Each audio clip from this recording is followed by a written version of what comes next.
You're listening to Combat Radio with Ethan Dettenmeyer, right here on LA Talk Radio. Nice to have you here, Steve Cooke. It's a good thing we're all friends here, brother. How are you? Oh, very well. Thank you very much. Sorry about this. No worries, bro. Delay there. Hey, let me get a few things straight with you. We're going to do a couple of visits with you between now and your big event because it's Brit Week, May 4th. You're That's playing right. Molly Malone's. Yes, May the 4th. Now, let me follow the timeline here. You're from New Zealand originally? Originally born there, yes. And you live in America where you put out a hit single called Working for the USA, which starred our co-host, Mark Ryan. We were apparently unavailable during shooting that day, Steve, I guess. But you're from New Zealand. You do a hit song called "Working for the USA," and you're headlining Brit Week at an Irish place. And don't get me wrong, Americans like it when people in other countries work for them. Yeah. Well, it's a very interesting story. My father's from Liverpool, right? So I'm dual nationality, and that gives me the scope to, have all this fun and games with all these different territories. Right. And it's like that here. I'm now becoming American, so I will be actually triple nationality. And we will be there at Molly Malone's, which will be May 4th for Brit Week, headlining our good friend. Absolutely. Nice. May the 4th be with you. May the 4th be with you, Steve Cooke. And Molly Malone's, in case you're wondering, is South Fairfax, 57.5 Fairfax Avenue, West Hollywood. Pretty easy place to An find. amazing selection of beers, might I add. You know what I think would That's make... true. That's very true. Oh, True nice. indeed it is. And we like a little tipple, we do indeed.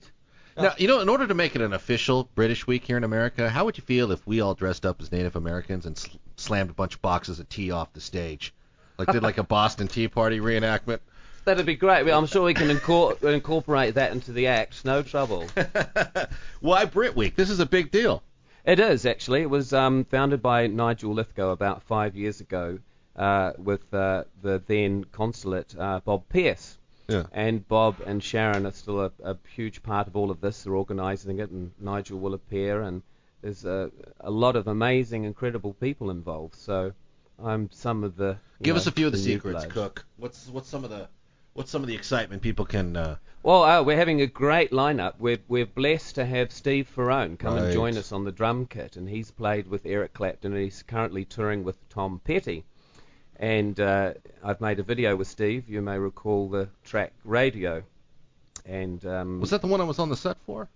Where you were wearing the Maori makeup? Yeah, no, that was the other one. That was Need Your Love. That was the one that I did with Monty Pittman. Right. And we also have Ginger Baker's son coming, Kofi Baker. Yeah. Kofi's a fantastic drummer.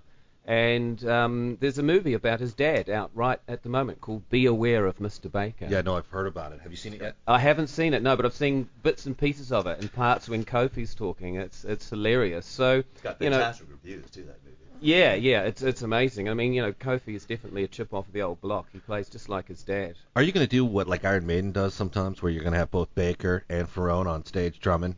Well, it crossed my mind. Yeah. Funny you should say that, but the whole technical part of that is pretty complex. And but you never know. You have to come and see what happens. It's going to be lots of surprises. It's a 2-hour show, so we're breaking the mold, really. A lot of what happens in Hollywood is you're quite limited to 45 minutes.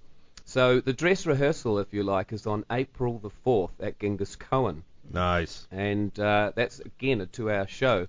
So what we're trying to do with Hollywood is get the people used to full shows. And we're hoping... Their money's worth. Yeah, give them their money's worth. Goodness me, by the time you're rushed onto stage, 15-minute setup, there's your 45-minute set, and rush back off again. For somebody like me, I'm only just getting warmed up. Right. Well, we've had that talk about how you said the industry itself has now been well, what do you mean I have to do a 45-minute set? And you're of a completely different mindset where you're we're going to bring the house down, and if we go till the police shut us down, so be it. Absolutely, and I've been like that my whole life, and it's kind of how, even as a human being and an artist, you're like an old valve amplifier. I use all this vintage equipment, and it takes half an hour before it even starts to sound good. You're also got Grammy winner Pete Griffin, part of this lineup, and don't you have, Dave Crosby's, one of Dave Crosby's guitarists in the mix with you? Yes, Steve Pastel. He's an amazing guitar player. He's played with everybody in America here, he's played a lot with Steve Ferrone as well, so there's the synergies there. He plays with Crosby, Stills and Nash and David Crosby, and he did a stint the other day with Albert Lee. Not to be confused with Alvin Lee, who was actually a dear friend of mine who passed away on March the 6th. He played in a band called 10 Years After. Mm-hmm. So, yeah, we really are trying to keep English rock and roll alive, and a lot of the old guard, unfortunately, are passing on. And, you know, there will be a time when the Stones do stop rolling, unfortunately, and I'm hoping that, you know, a group of us can perhaps potentially fill that void.